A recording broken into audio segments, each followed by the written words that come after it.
Absolutely one of the best times of the year to be planting plants, trees, and shrubs.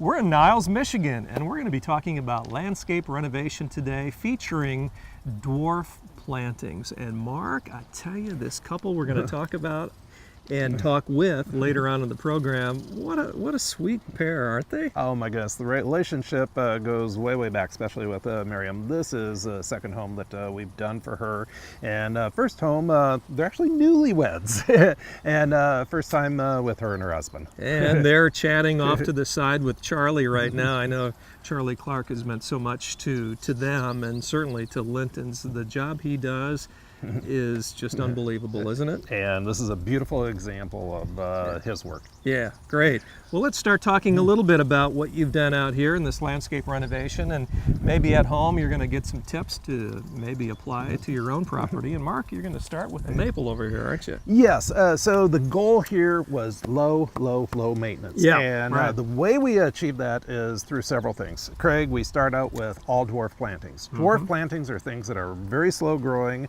and require minimal care, minimal maintenance. And then we use a combination of stone ground cover and the very best quality woven fabric weed barrier. And that's what we are standing on here. There's a woven fabric weed barrier underneath here, and that allows water to go through but prevents weeds from coming up. And the third and final thing is our brick edging, and that separates the lawn from the planting bed and keeps things looking nice, neat, and tidy. I have a feeling, Mark Linton, that Bob and Miriam have a plan to be here for quite some time. Absolutely. This is their retirement home. And then everything else is beautification with dwarf plantings. Yeah, very good, very good. Well, let's talk a little bit about it, can we? Absolutely. So starting out, we're anchoring the corner of the house with this beautiful miniature red Japanese maple. Maintains those red colored leaves all spring, summer, and fall. And then for some splash of color, we've got our dwarf gold thread cypress down around the base, and I love the soft textures that you see there. And that gives us some interest in the fall, the winter, and the early spring. We call those the bones of the landscape because they're in the evergreen family. And Craig, here directly behind us, we've got these large windows, and we wanted just a little bit of height under the windows, but nothing that would cover the windows or block the view. And we've got some of our dwarf repeat blooming lilacs, and you can see just a few blossoms there. They're getting ready to go into another bloom cycle, and we are wanting to have that formed as a little dwarf hedge that stays below the base of the window.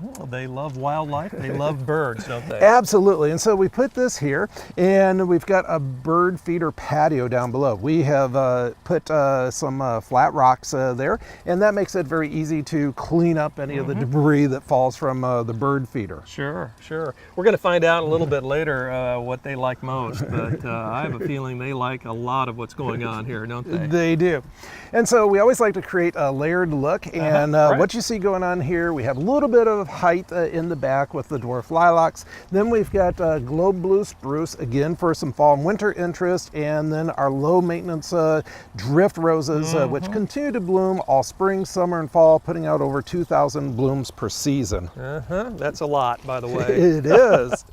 And then in front here, these are one of my personal favorite. These are little miniature cotoneasters, and the variety is called Tom Thumb, and they do a great job of naturally shaping themselves into a little mound. They bloom with pink flowers in the springtime, and then they have little red berries later on in the fall. Okay, water requirements here, they need to be... Once they're established, they do really well with minimal hand watering. Gotcha. What's next? Well, Craig, directly behind you here, we have one of those what we call necessary evils. There's actually a wellhead underneath this rock. That's hard to believe.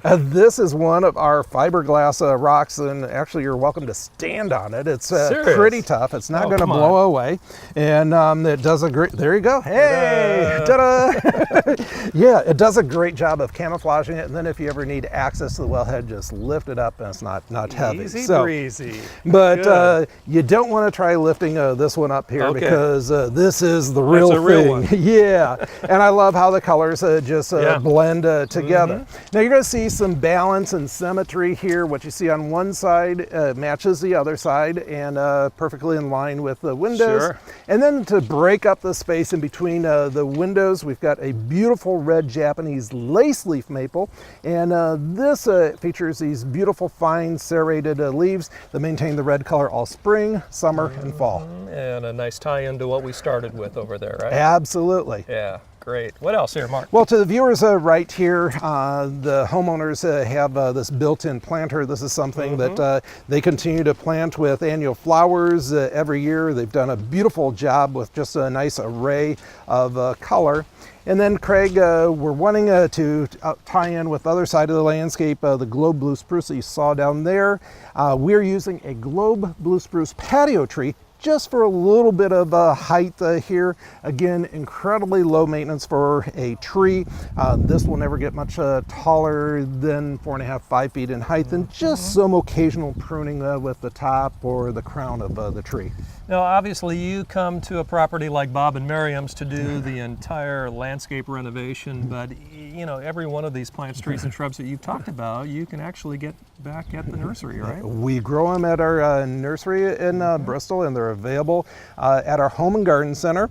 And then finally, just wanted to share with the viewers, these are some Stokes asters, and just starting to put on a nice show of color. Yeah. They start blooming in the middle of the summertime. These are all flower buds, and these will continue to bloom Really into the fall and even past frost. They do a nice job of kind of creating a little mound-like type of structure there.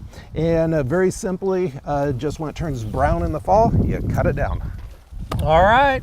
Well, you've heard it from the expert, Mark Linton. And Mark, I don't know. I mean, I've gotten to know you over the years here. I don't really know if your passion is more plants, trees, and shrubs or people. I think it's a close tie, but I think in this case with Bob and Miriam, you just love these two, don't you? Oh my goodness, as soon as Miriam came walking out, I got a big hug from her, so that means a lot. Well, let's meet up with them, Bob and Miriam, with our good friend Charlie.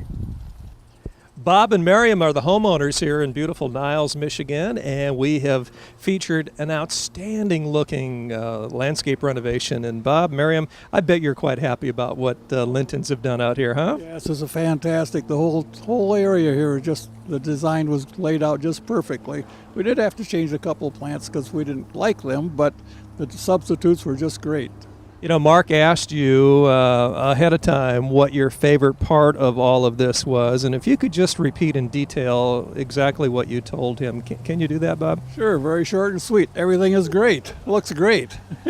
And then I asked Miriam, actually, what her favorite part was that she could share with Bob, who could then share with me. And Bob, if you want to get into detail, what about Miriam? What's her favorite part of this?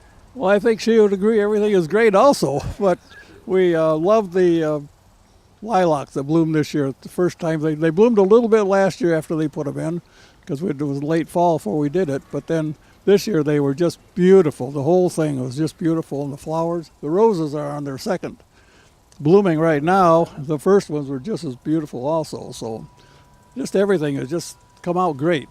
Well, it's a beautiful landscape design for a beautiful couple, Bob and Miriam, and they mean so much to Lintons, not only for the business, but certainly for the wonderful friendship that has developed out of this. And Charlie's going to come on over here. Charlie Clark, you got a little surprise, don't you? Hi, Bob and Miriam. I wanted to give you these. Oh my We goodness. appreciate the business and He's the best. He is the best. letting us share this with our customers or viewers. We appreciate it. And the right color. Yeah, we listen. Oh, that's beautiful. Well, Thank you. you know, it's great to have the product on display here, but the people are really what make it happen, right? Oh, it's- Yes, I agree with that. Yes, and we'd highly recommend Lintons for any landscaping that needs to be done at all. It's just they work great with you. They do everything that they need to make it right.